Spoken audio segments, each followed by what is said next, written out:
Terus kemudian kita pun juga di dalam konsepnya ini, karena El Warrior ini kan sebetulnya kita bukannya muluk-muluk, tapi kita tahu bahwa akan ada pergeseran zaman. Akan terjadi perubahan yang signifikan nanti di depan ke zaman itu. Maka dari itu kita nyiapin tuh yang namanya divisi providing, kayak disebutnya, kita sebut sebagai spaceship gitu. Jadi ya kapal luar angkasa. Ini gambarannya kayak buat mengantarkan kita dari era yang lama ke era yang baru ini gitu. Memang kalau dipikir seperti terlalu ambisi atau besar, ini enggak. Nanti semakin kita kumpulkan informasi tersebut, kalian juga bisa merasakan bahwa nanti akan ada perubahan yang signifikan kok di dunia ini, dan kita hanya sekedar berusaha merespon itu gitu.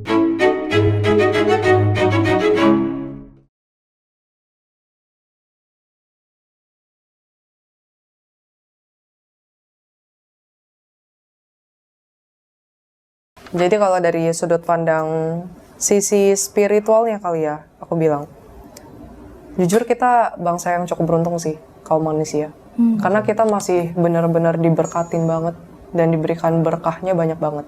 Sedangkan kaum jin itu sebenarnya berkahnya udah dicabut karena Tuhan itu murka kan. Jadi sampai detik ini mereka itu masih menjalankan sanksi atau enggak hukuman yang Tuhan berikan atas kelakuan dari generasi-generasi sebelumnya. Gitu.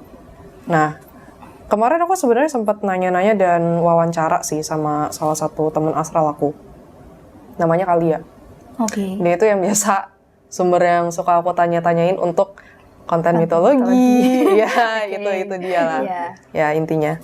Terus aku sempat nanya, maksudnya kayak kalian itu sebenarnya kaum jin itu dapat berkah gak sih dari Tuhan?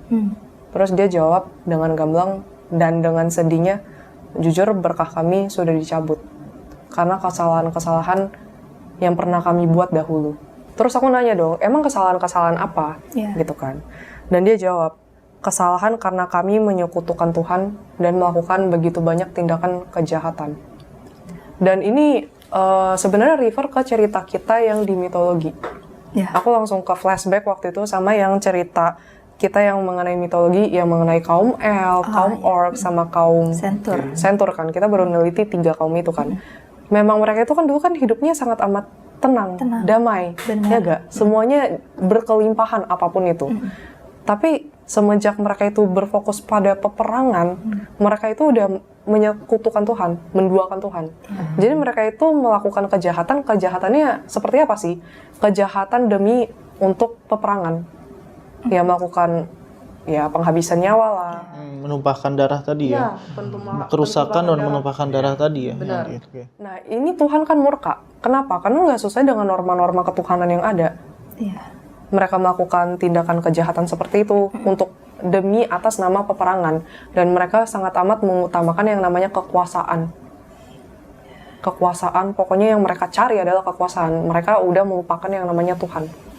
Terus mereka selain itu juga sangat amat banyak merusak alam. Jadi ini 3 poin yang sebenarnya bikin Tuhan tuh benar-benar murka banget. Akhirnya mereka itu banyak yang dibinasakan. Kalau teman-teman ngikutin ceritanya kan jadi ada bencana alam. Itu salah satu bentuk murka Tuhan yang terjadi kepada kaum mereka. Makanya banyak yang binasa. Memang ada yang terselamatkan, tapi kaum-kaum yang selamat ini alhasil harus menjalani sanksi ini sampai keturunan-keturunannya dan detik ini. Terus akhirnya udah menjalani sanksi-sanksinya, berkahnya dicabut, doa mereka itu didengar tapi tidak dikabulkan. Dampaknya, didengar tapi tidak direspon sama Tuhan. Terus berlanjut lagi mereka itu disisihkan kan. Mereka menjadi kaum yang tidak terlihat. Dan make sense sih menurut aku, kaum yang memang yang lebih menguasai bumi ini kan manusia akhirnya. Menguasai negara kelas 2 bumi gitu ya? Iya, jadi begitu. Padahal harusnya mereka kan kelas 1-nya kan, harusnya. Tapi digantikan jadi kaumnya manusia nih. Nah, setelah udah tersisihkan, yang kasihannya lagi adalah manusia yang menguasai bumi ini. Kalau teman-teman tahu, ya kenapa jin itu tinggalnya di pegunungan. Atau di gua-gua, di laut kan. Karena itu tempat yang nggak ada manusia, kayak saking disisihkannya, dan itu salah satu bentuk murka Tuhan. Kalau kata si Kak Lia ini.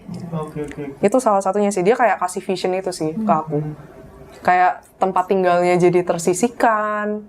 Terus yang lebih menyedihkannya lagi, doa kita sebagai manusia tuh sangat amat didengar. Bahkan langsung didengar, direspon sama Tuhan. Dan bahkan dia sempat ngomong, kalian sebagai kaum manusia itu harusnya sangat amat bersyukur. Kenapa? Tuhan masih jaga kalian banget.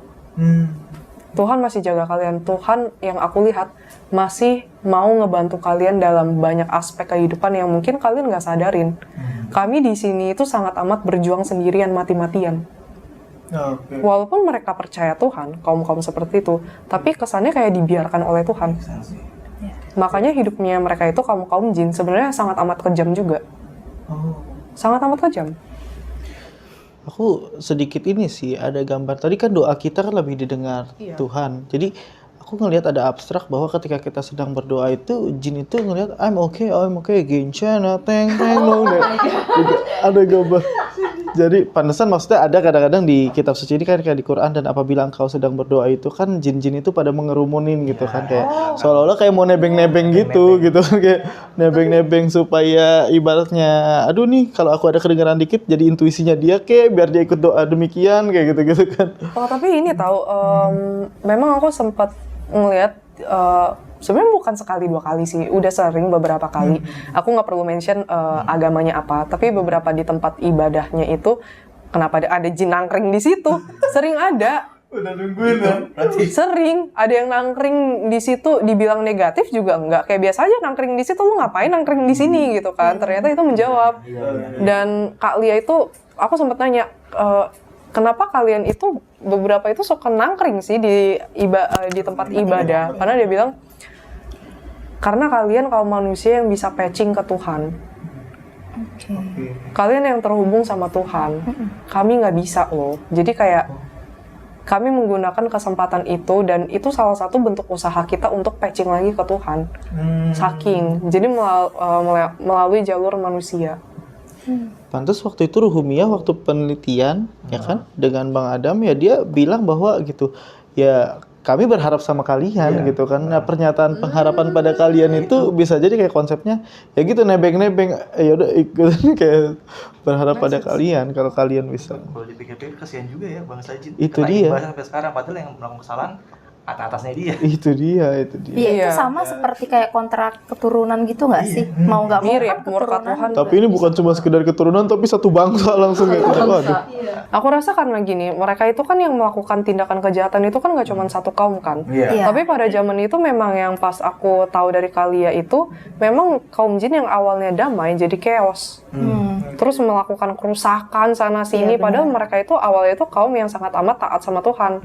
Tapi tiba-tiba beralih nih, melakukan banyak banget kerusakan, dan istilahnya mereka itu membuat keseimbangan yang sudah Tuhan buat di muka bumi ini, yang seharusnya udah kalian nikmatin deh, dirusak semuanya. Tapi Ci, Gitu. Kaum manusia bukannya kayak gitu juga sekarang? Ya manusia juga sih. Ya kan kaum jin perang karena memperebutkan kekuasaan. Ya. Manusia pun sekarang saat ini kayak gitu. Makanya aku takut Ci, kalau misalkan kaum manusia jangan-jangan bener gitu mau dibuat kayak gitu juga supaya kita ikut terkutuk juga. Aduh serem juga. lu ingat kan dengan apa yang dikata sama Rumiyah, jangan sampai kaum kalian seperti kaum kami. Oh iya dia bilang gitu ya. Bisa itu kita penelitian. Benar sih memang Oh kayaknya sempat salah. diwanti-wanti. Jadi wanti-wanti Jangan sama sampai, Rumi ya, jangan jangan sampai sampai. bangsa kalian itu atau kaum kalian itu iya seperti seperti kami, kaum kami yang terbuang. yang terbuang gitu kan. Jadi Jadi kalau mention bisa sih itu jangan. terbuang. Berarti kan kayak aduh Hmm. mengulangi kesalahan yang sama sebetulnya ya kalau seandainya itu dengan peperangan dan intinya tadi kerusakan dan menumpahkan darah itu tadi kan kalau bisa. Menumpahkan darahnya bukan karena kalau untuk melindungi diri mungkin itu masih bisa dimaklumi karena kan kita pihak yang dizolimi dan kita harus bertahan hidup kan. Tapi ini pihak untuk memerangi demi kekuasaan. Of course Tuhan murka. Oke. Tuhan murka banget. Gitu. Maka dari itu El Warrior ini lambangnya ini guys. El Warrior lambangnya perisai. Oh iya. Jadi kita emang nggak pernah ada niat untuk agresif gitu. Kita benar-benar mau melindungi lah gitu, bertugas untuk melindungi dan menjadi Kira-kira gitu. Promosi sekalian guys. Baik. Oh ini salah satu ini gelas dari El Warrior. Oh iya. Oh ini kalau misalkan teman-teman dari El Warrior mau beli bisa ya? Ya bisa DM aja. Ini ada tulisannya guys. Di sini ada lambangnya, ya seperti yang kalian lihat.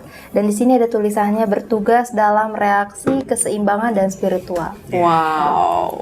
Ini gelasnya lucu loh guys. Yang mau order langsung DM aja ke Dewan 12. Ada warna hitam dan putih, benar-benar keseimbangan guys. Nah, tuh. Ya.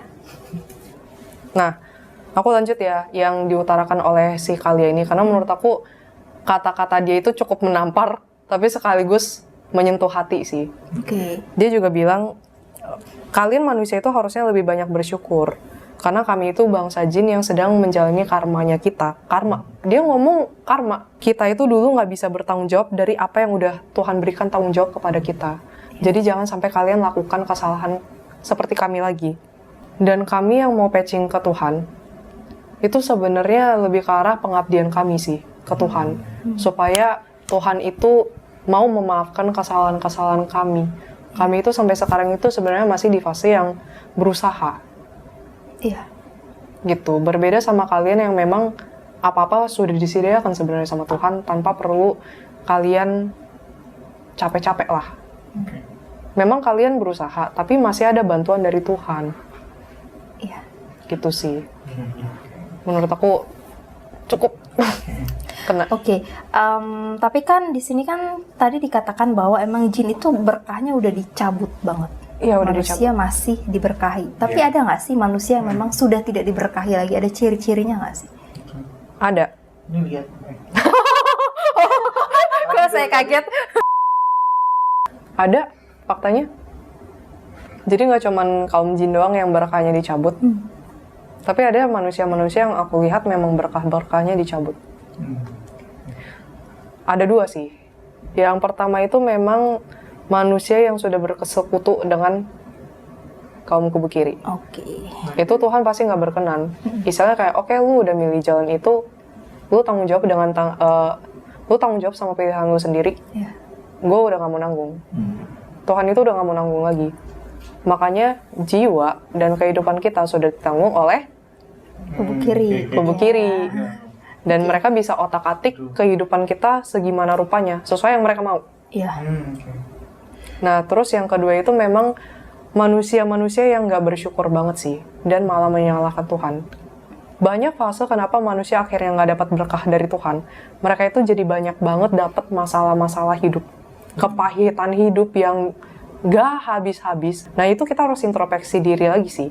Memang ada sebagian besar karena kesalahan kita nggak bersyukur, kita bersungut-sungut, kita berpikirnya negatif, terus menumpuk penyakit-penyakit hati. Ini kan tindakan yang sebenarnya tidak berkenan di mata Tuhan kan. Dan energi-energi negatif ini yang akhirnya tersambung ke energi the monster. Gitu. Jadi untuk kita semua, mending cek diri sendiri deh.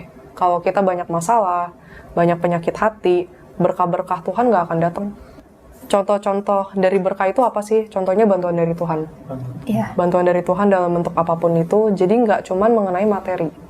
Misalnya kita mau apa atau butuh sesuatu, Tuhan udah langsung provide. Ya baju boleh, tiba-tiba disumbang gitu kan, ada baju yang bantuin nyumbang untuk Jidan. Celana jeans. Celana jeans. Rok. Ya, tiba-tiba peci bisa sarung, sajadah, tasbih ya, sama tiket umroh. Oh, baik. Mesir kan? Baik. Oke. Nah, terus lanjut. Misalnya kita ada masalah-masalah dalam hidup, entah kenapa ada aja jalannya. Iya. Dan kayak mungkin kita mikirnya itu nggak mungkin deh bisa terselesaikan dengan cara kita. Tapi entah gimana caranya Tuhan bantuin. Baik dari bisa jadi manusia lain atau tiba-tiba manusia itu berubah hatinya menjadi lebih baik. Itu salah satu bantuan-bantuan dari Tuhan. Orang-orang yang penuh berkah ini pasti akan mendapatkan akses itu semua dan kenikmatan itu semua. Iya. Oh, yang ngomongin kenikmatan, aku lupa juga si Kak Lia ini juga sempat ngomong kalian itu sebenarnya masih enak juga karena masih bisa menikmati apapun yang ada dari kekayaan alam, berkah dari Tuhan. Kalian itu sebenarnya lebih bisa merasakan ketenangan batin. Kami merasakan kekosongan. Walaupun mungkin mereka ada makanan, minuman, tempat tinggal, tapi hampa. Tapi hampa, beda sama kita. Makanya kita itu harus memelihara banget yang namanya rasa syukur. Rasa berterima kasih kepada Tuhan supaya berkah-berkah ini tetap jalan. Nah, berkah-berkah ini cuman bisa didapat oleh orang-orang yang memang benar-benar dijaga sama Tuhan. Dan pasti manusia-manusia itu memang punya hati yang terhubung sama Tuhan. Dan mereka itu menyebarkan kasih sayang, kebaikan, dan melakukan hal-hal yang memang tidak membuat Tuhan itu murka. Ya, tau lah ya, yang membuat Tuhan murka apa, contohnya menzolimi orang lain, dan lain sebagainya. Sama aku tambahin, mungkin ada beberapa dari teman-teman nanya, lah kok iblis bisa negosiasi sama Tuhan mengenai doa? Iya. Bukannya katanya tadi nggak bisa didengar doanya ya. Kaum jin juga sama sih. Sebenarnya lebih ke arah gini, doanya mereka itu memang didengar tapi tidak dikabulkan kan? Yang tadi aku bilang, terkecuali untuk mereka yang dizolimin. Contoh kayak manusia yang sudah bersekutu dengan mereka, kaum jin maupun iblis, terus abis itu manusianya juga nggak ada tabiat untuk untuk bertobat. Terus kita tiba-tiba mau ngambil haknya, nolongin si manusia tersebut, Tuhan murka.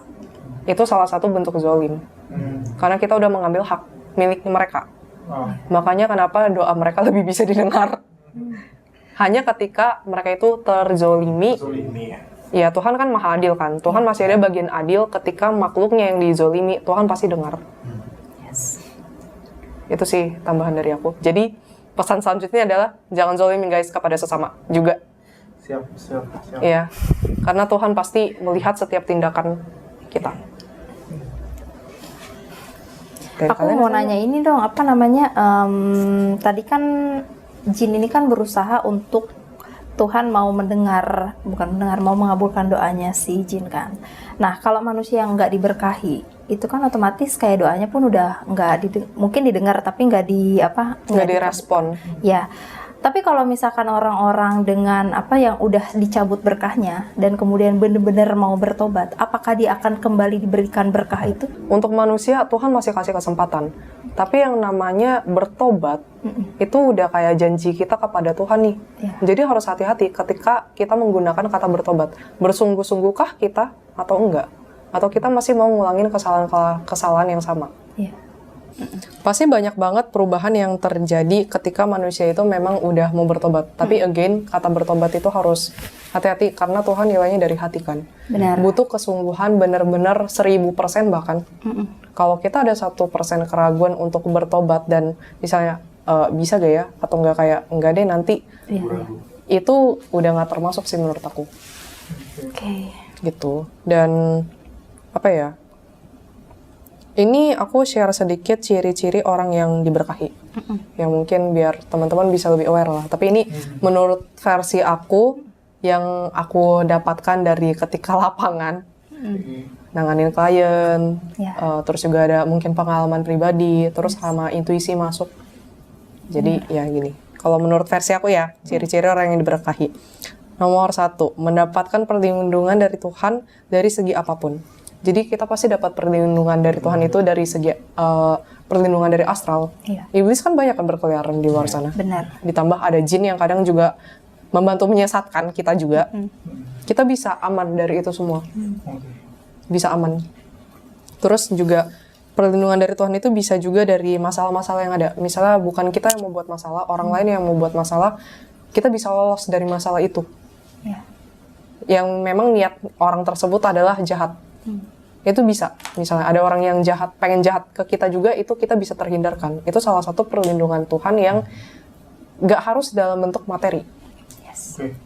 Terus kedua itu biasanya ciri-cirinya hatinya tuh tenang dan damai. Jadi mereka itu udah gak di fase yang contohnya kekhawatiran, ketakutan. Lebih dominan rasa ketenangan dan kedamaian yang ada. Ya. Terus ketiga itu semua apapun yang dibutuhkan itu dipenuhi. Ini salah satu jaminan dari Tuhan juga. Jadi secara materi, secara mungkin apa ya, pertumbuhan jiwanya dan sebagainya, itu Tuhan udah penuhin dan Tuhan yang taking care semuanya. Tapi memang ada yang namanya ujian, itu tetap ada gitu. Nah, terus lanjut, poin berikutnya itu adalah keinginan-keinginan kita itu jauh lebih tercapai. Jadi ketika kita minta sama Tuhan, Tuhan pengen gini dong, atau enggak kita doa, Tuhan aku pengen gini, Tuhan cepat kabulin ya. Dan itu bisa terkabulkan gitu. Terus selanjutnya, ini poin kelima ya berarti. Poin kelima, biasanya ya rata-rata yang aku lihat dari orang-orang yang penuh dengan berkah itu orangnya nggak egois sih. Dan mereka itu ikhlas untuk melakukan demi atas nama Tuhan, demi kebaikan, demi kepentingan bersama. Tapi di sini poinnya adalah itu, poinnya ikhlasnya ini nggak ada sedikit pun mereka itu kayak bersungut-sungut. Tapi demi kepentingan bersamanya, of course yang harus yang konstruktif ya, bukan yang destruktif. Kepentingan bersamanya nih, udah tahu itu sudah negatif, terus mereka dia mengorbankan diri, ya itu tidak termasuk. Ya. Terus mereka itu juga orang-orang yang diberkahi Tuhan itu biasa memang dekat dengan Tuhan. Intuisinya benar-benar jalan banget. Jadi apapun yang Tuhan sampaikan, mereka itu biasanya peka terhadap misalnya, oh ini kayaknya emang bukan bukan kebetulan, tapi Tuhan yang atur. Terus mereka tahu kayak, oh aku harus gini, atau nggak dapet intuisi kayaknya mendingan ini jangan deh, untuk menghindari dari hal-hal yang negatif. Itu ada orang-orang seperti itu. Terus lanjut, kalau misalnya mereka melakukan kesalahan, biasa Tuhan cepet sih kasih warningnya. Cepet ya. Cepet dan langsung berarti. Ya tadi Langsung. Iya. Aku paling sering menyaksikan. Oke nih. Tapi aku bener deh, aku sering menyaksikan itu pada Mas Zidan. Oh gitu. Karena kesalahan itu udah lama tengahnya. Jadi udah tiap hari dilakukan, jadi cepet tapi dibalasnya. Langsung. Kadang-kadang orang lain sekitar kena. Tapi kalau pernah cerita sama gue kan sama ya, soal yang itu tuh. Cerita apa lagi nih? kartu ini. Tapi ini. Apa lagi nih? Tapi setiap ciri-ciri tadi aku lihat emang ada semua sih di diri aku. Amin. Enggak, bercanda. Maksudnya di para Tapi jangan sampai macet lagi nih. Wah iya, bahaya kalau sampai macet lagi ya kan. Itu nggak ditarik keberkahannya. Oke. Lanjut.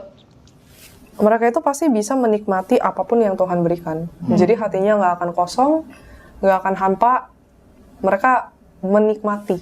Iya. Kata menikmati. Yang tadi Jinnya bilang, kalian tuh bisa menikmati. Sedangkan hati mereka kosong. Itu. Tapi boleh nggak sih kalau darurat ini kan karena saking kosongnya itu diisi sama Ci Ailin aja tuh. Maksudnya? Oh beda ya? Udah ada yang punya, mohon maaf. Wah, Oh iya. Mohon maaf ya. siap. Udah sold out ya. Oh, oke. Kita cari yang lain. Ya, gitu. Terus lanjut, biasanya orang-orang yang zolim sama orang-orang yang diberkati ini, yang diberkahi banget, yang disayang sama Tuhan banget, bisa cepat kena karma sih. Itu make sense deh sama aku dulu di kerjaan. Kayaknya aku pernah cerita sama Ailin ya. Iya pernah. Ya kan, jadi aku dulu pernah kerja di salah satu tempat lah ya. Nah jadi bos aku nih emang jolim banget sama aku. Jadi kayak dia menjanjikan bonus sekian, gak taunya nggak nyampe sekian. Akhirnya perusahaannya dia naik sejak aku masuk ke situ. Keuntungan itu bisa berkali lipat lah, sampai akhirnya dia bisa kebeli rumah, mobil, dan lain sebagainya. Tapi seketika dia udah mulai kayak bonusnya nggak sesuai dengan yang diharapkan, terus gaji aku dipotong dengan tanpa alasan gitu, udah akhirnya aku bilang, ya udah deh, terserah gimana Allah aja. Nggak lama 2 hari kemudian dia jual rumah, dia jual mobil, dan Cepat ya. loh bagaimana? Iya, dan itu aku sempat cerita sama Ailin juga sih kayak oh ternyata kayak gini ya gitu. Kebetulan waktu itu jual rumah dan mobilnya ke aku. Oh gitu. Jadi Anda yang menerima duitnya. Jadi Anda juga membeli dari barang haram. Nah, kira-kira gitu. Oke, lanjut. Nah, terus biasanya ciri-ciri terakhir dari orang-orang yang diberkahi itu orangnya biasanya penuh dengan kasih sayang, kepedulian, dan biasanya emang benar-benar baik dan tulus sih. Tulus itu juga penting karena Tuhan sangat amat sayang Ketulusan itu intinya kita rela memberikan apapun itu kan, tanpa ingin ada feedback. Benar. Itu mahal harganya di mata Tuhan. Oke. Ada lagi nggak Ci? Aku mau bertanya soalnya. Udah nggak ada lagi. Jadi gini, manusia yang tidak diberkahi, tapi kenapa kayak dari segi materi mereka pekerjaan lancar, menjadi orang kaya gitu, bahkan orang-orang yang mungkin tidak melakukan ibadah sesuai perintah Tuhan gitu. Kenapa bisa mereka menjalani kehidupan yang sebegitu enaknya, kayak uang digampangin gitu kan, mau beli apa aja ada gitu, dibanding kita yang mungkin ini kan rajin ibadah, rajin berdoa, takwa lah, iman takwa kita ada, tapi kita kayak dikasih susah nih gitu. Itu sebenarnya masuk ke kategori yang seperti apa? Itu sebenarnya harus ditelusuri dari masing-masing per orang, karena aku biasa di lapangan itu masing-masing per orang itu akan beda pasti. Dan menurut aku gini, itu lebih ke sistem sih menurut aku. Kalau kita kerja keras bisa dapat uang dan lain sebagainya, tapi tetap yang namanya berkah itu berbeda.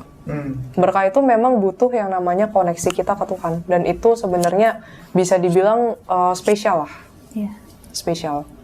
Nah, terus biasanya itu kan yang tercukupi kan secara materi ya. Biasanya kan. Tapi banyak juga kok yang aku tanganin klien-klien materi berkecukupan. Tapi masalah datangnya banyak banget. Jadi ya balik lagi sih ke masing-masing personal. Dan orang itu kan cuma ngeliat apa yang ada di depan mata menurut aku. Iya. Sometimes ada juga kok orang yang masih berkecukupan tapi kena karma. Dan menurut aku masih bersyukur kena karma. Tandanya Tuhan masih, istilahnya masih care. Kalau udah kena karma, terus masalahnya bertubi-tubi, itu Tuhan udah lepas tangan sih. Udah nggak peduli. Dan ya udah nanti tinggal lihat di akhirat aja gimana. Gitu. Iya, ini nyambung sih sama apa yang memang dijelaskan juga di Dewan 12 bahwa ada yang namanya sistem Tuhan, tadi kayak hukum sebab akibat gitu. Ketika kita belajar maka kita akan mendapatkan ilmu dan seterusnya, bekerja maka mendapatkan penghasilan, itu adalah sistem yang memang Tuhan telah berikan gitu. Jadi ini berkeadilan bagi seluruh makhluk, ini berkeadilan. Dan tapi yang terkaitan dengan berkah dan kasih sayang Tuhan ini memang khusus untuk hambanya yang memang benar-benar sudah menyerahkan sepenuhnya gitu kan, hidupnya itu untuk tadi ketuhanan itu tadi gitu. Maka dari itu nanti bisa dirasain mungkin tadi termaksud benar. Jadi lingkungan itu, jadi makanya El Warrior ini sebenarnya kita lagi cari lingkungan yang memang isinya orang-orang yang memang berketuhanan gitu kan. Jadi kita bisa amplifikasi itu dengan koordinasi yang baik gitu. Kalau aku lihat memang dari Mbak Tiara dan Ci Ailin ini sebetulnya kayak El Warrior, mirip gitu. Jadi sayang kalau nggak ikut mendaftar. Promosi. Apalagi gue melihat potensi yang ada di dirinya Ci Ailin sih. Iya. Luar biasa. Tapi vision gue kayaknya nggak meleset. Visionnya adalah. Ya kita lihat nanti aja. Nanti lihat aja. Oke, ini mungkin tambahan dari gue ya. Kita bisa lihat contoh nih. Contohnya dari para nabi. Ya, contoh para nabi. Mungkin dari Nabi Abraham itu kan. Awalnya kan kita tahu kan bahwa dia itu dari orang yang biasa-biasa saja pada saat Tuhan telah menjamin hidupnya. Setelah itu dia berkelimpahan lah dengan harta yang memang dikasih oleh Tuhan itu sendiri. Jadi intinya orang yang memang dekat oleh Tuhan itu sudah dijamin. Oke, makanya kenapa ada surat Ar-Rahman ya kan? Nikmat mana lagi yang harus engkau dustakan gitu. Enggak, aku hanya memberitahu apa yang aku tahu aja. Udah cukup itu aja. Iya, Fabi Ayala Irobikuma Tukajiban, benar. Tapi Tuhan Irobikuma tuh kayak kedua entitas, karena ini kan konsepnya kan dua. Irobikuma tuh kan ya dua gitu artinya kuma. Nah ini entitas ini dan entitas itu maksud dari Ar-Rahman itu berarti jin dan manusia itu. Maka nikmat Tuhanmu mana lagi yang kau dustakan gitu kan, kalian dustakan gitu bahasanya. Gitu. Jadi takut manusia kalau mencapai takdir yang sama dengan tadi jin itu kan serem juga sih sebetulnya. Makanya mungkin udah ada pesan duluan bahwa kaum kita manusia jangan sampai mengikuti jejak seperti kaum jin gitu. Oke, nih lumayan ini ya, tegang ya pembahasannya, lumayan berat kayaknya. Beda dari konten kita yang biasa ya Ayah. Tapi ini dong Dewan 12 mau nanya nih sama Cak Elin, gimana sih caranya agar menjadi kayak pribadi yang diberkahi gitu. Kalau tadi kan ciri-cirinya, sekarang ini caranya nih, Ci, gitu, agar kita dekat ke dalam keberkahan itu. Ini kan justru yang paling penting ini gitu. Banyak sih. Banyak. Garis besarnya aja mungkin bisa dijelaskan. Ini garis besar dari again pengalaman aku ya. Jadi ini bisa jadi ke depannya ada tambahan atau apa, ya bisa jadi. Ya.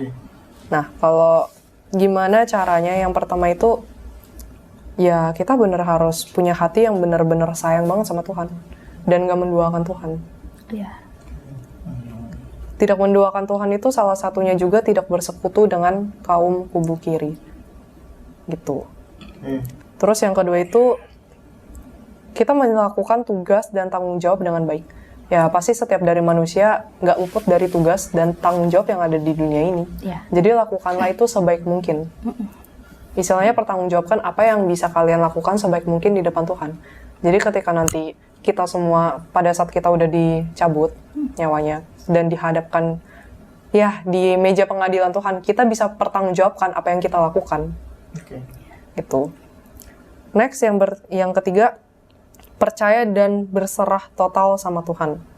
Nah, kata percaya dan berserah ini menurut aku cukup krusial. Kenapa? Kebanyakan orang ngomong berserah, tapi lebih mau ngikutin caranya dia sendiri. Kenapa kita harus ngikutin cara kerja Tuhan? Ini dari kebanyakan kasus ya. Kita tuh lebih mau ngikutin cara kita cuma ngeliat tuh yang ada di depan mata kita doang. Tapi Tuhan punya pakai caranya sendiri. Tuhan itu ngeliat dari bird eye view. Jadi dari sudut pandang yang lebih luas. Itu kenapa kita harus ngikutin. Dan of course kalau kita pakai caranya Tuhan, itu udah pasti benar. Gak ada yang namanya menggunakan ego pribadi. Atau nggak melakukan sesuai yang kita inginkan doang tapi tidak memikirkan pihak yang lain. Gitu. Terus lanjut, banyak melakukan kebaikan sih. Itu penting. Jadi kita itu melakukan kebaikan itu sebenarnya sarana untuk menunjukkan kasih sayang dan rasa kepedulian kita. Ya anggap aja ini tugas kita sebagai manusia untuk istilahnya kayak kita itu menjadi penyalur bagi Tuhan untuk memberikan berkah-berkah itu kepada orang lain. Gitu. Terus lanjut, kikis semua penyakit hati sih. Amarah, dendam, kebencian, iri hati. Kayaknya itu yang paling susah nggak sih? Kekecewaan. Ini susah banget, tapi ini penting. Kalau hati kita penuhnya cuman energi-energi negatif, gimana caranya energi Tuhan yang begitu positif bisa masuk? Iya sih. Dan ketika kita menumpuk yang namanya energi negatif, itu kita narik energi the monster. Kita narik energi astral-astral negatif.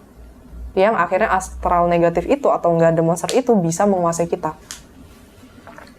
Gitu. Nah, ketika kita juga nyimpen penyakit hati, kesialan itu pasti akan terjadi terus.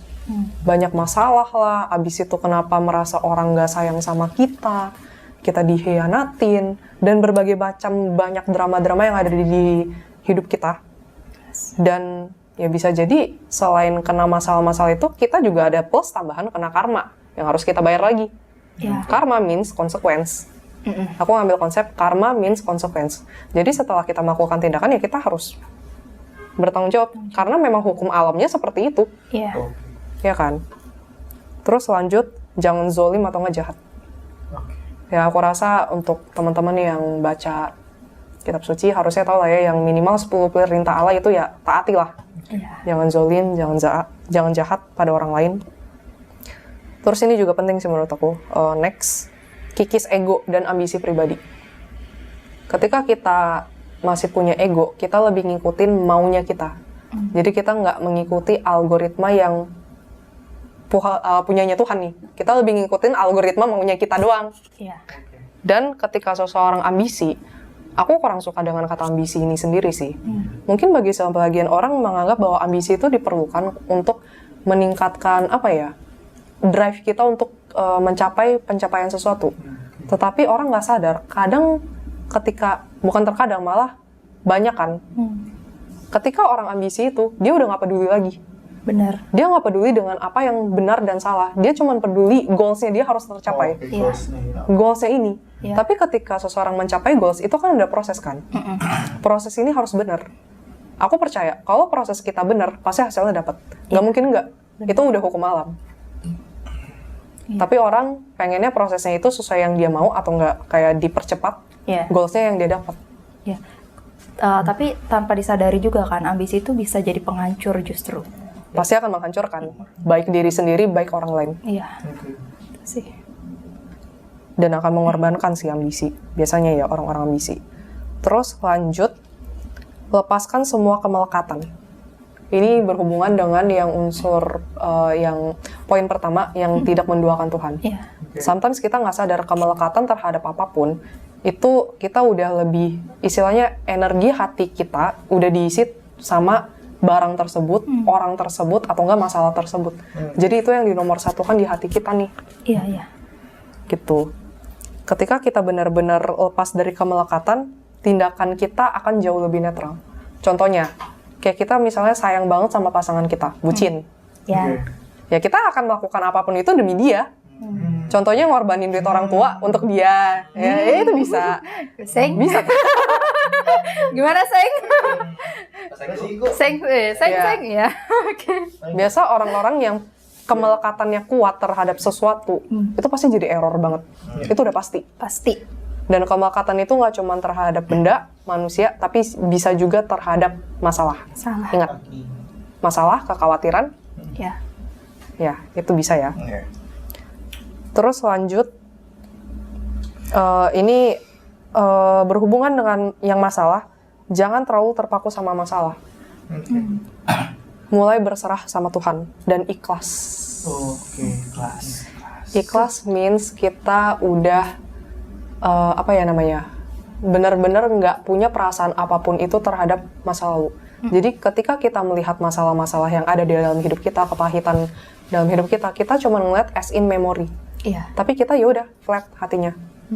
Atau nggak bisa jadi tergantung orang sih. Ada juga yang melihat masalah itu menjadi, oh bersyukur ya masalah ini aku bisa laluin. Atau enggak, oh ya dari ini aku jadi belajar.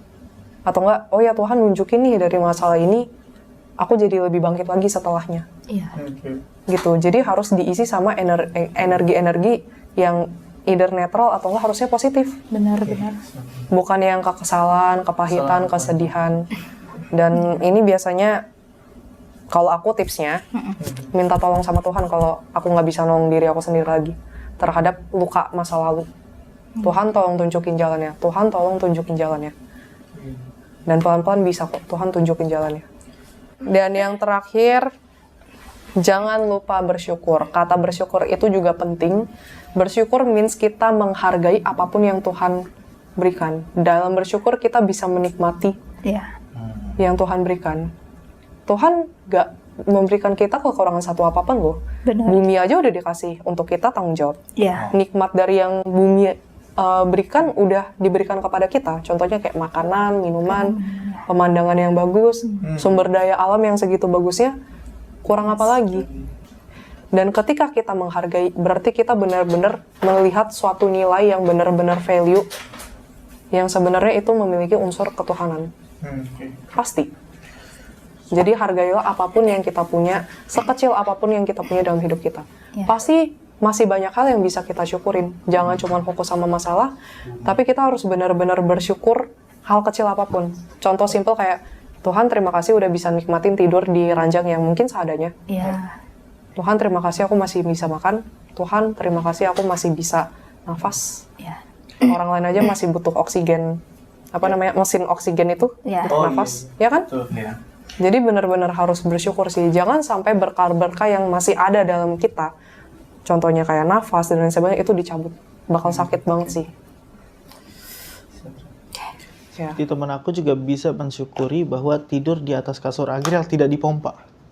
Itu bersyukur. Sangat amat bersyukur itu. Iya. Tapi Mas Zidan gitu. Tadi apa yang telah dijelaskan oleh Ci Aili ini, kok rasa-rasanya vibrasinya mirip sama prinsip dari Dewan 12 dan juga filosofi logonya itu. Tadi kayak bird's eye view itu kan kita aku lagi lihat nih lagi logo bisa kayak sama ya, Mas kok Taufik bisa ya? sama Sesuai gitu. ya? Maka dari itu Mas Gue Jidan curiga aku sih Mas Taufik dengan juga curiga gitu bahwa Maksudnya memang curiga? Cailin ini El Warrior yang memang tinggal didaftarkan. Oh, baik. Jadi Anda mau memprospek Ailin? Mohon maaf, sekarang Ailin tanggung jawab saya ya. Jadi harus melalui saya dulu, bisa? Oke, baik. Jadi bukan Ailin yang harus mengirimkan CV ya, tapi El Warrior yang harus mengirim proposal kepada Camis. Kira-kira boleh nggak nih Ailin? Ya, kita nggak tahu ke depannya gimana. Mungkin nanti Ailin akan mempelajari dulu seperti apa Dewan 12 dan cara kerjanya bagaimana, serta sistem-sistem lainnya nih. Ataukah memang ada kesamaan yang membuat hati Ailin bergetar untuk ya udah join ke Dewan 12, kita kan masih belum tahu. Makanya kenapa kita hadirkan ke sini untuk ngobrol secara lebih dalam lagi, secara lebih deep lagi tentang Dewan 12. Gitu. Oke, Ai? Oke. Iya, amin kan. Iya, benar, kita nggak tahu, kita nggak tahu apa yang akan terjadi besok mungkin atau hari ini setelah kita syuting kan. Formnya sih lo kita bawa.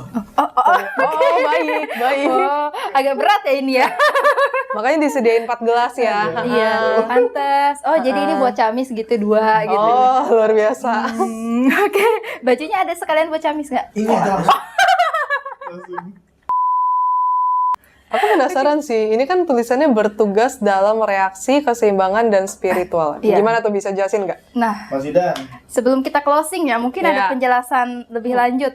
Oke, jadi untuk reaksi, keseimbangan, dan spiritual ini, tadi sebagaimana yang kita telah bahas di tema kita tadi tentang jin, tadi kan membuat kerusakan. Nah, harapannya itu para El Warrior itu sebenarnya itu dia melakukan sebuah reaksi, jadi tidak pasif gitu.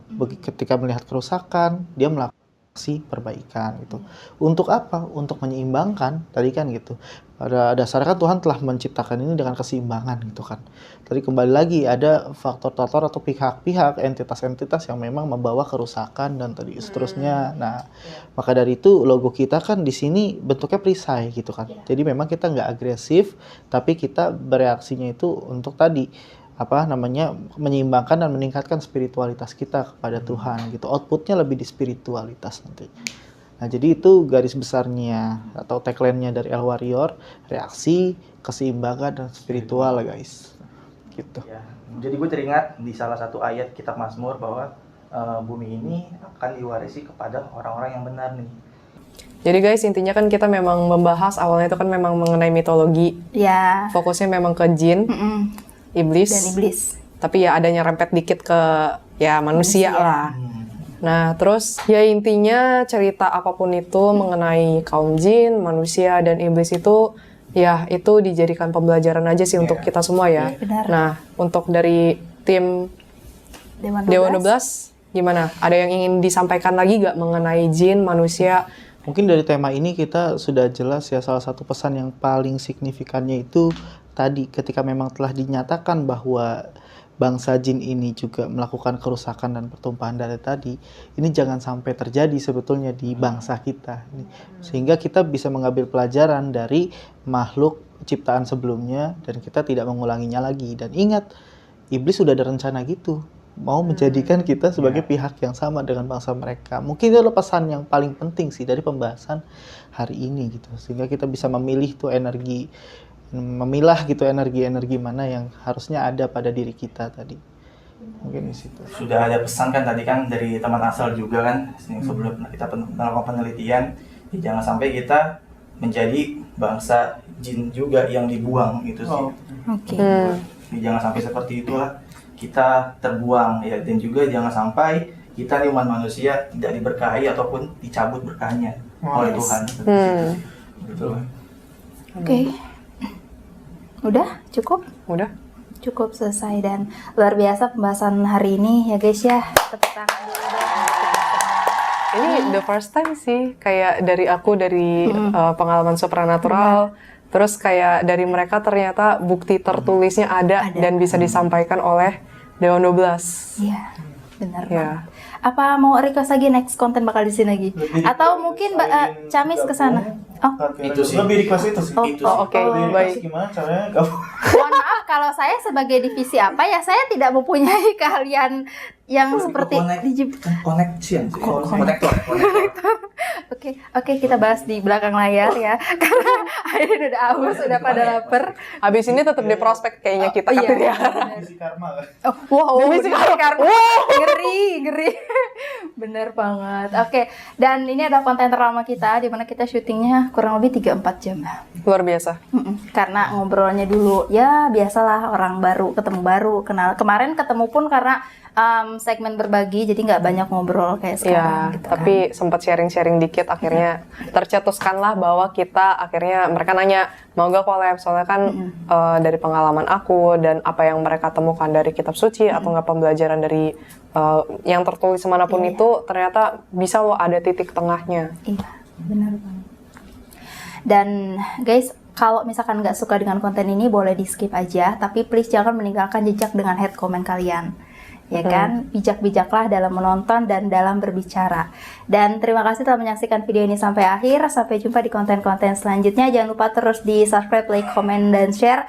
Dan subscribe juga YouTube-nya Dewan 12 di sini, sosial medianya Mas Taufik sama Mas Jidan. Oke, terima kasih dan bye-bye. Bye.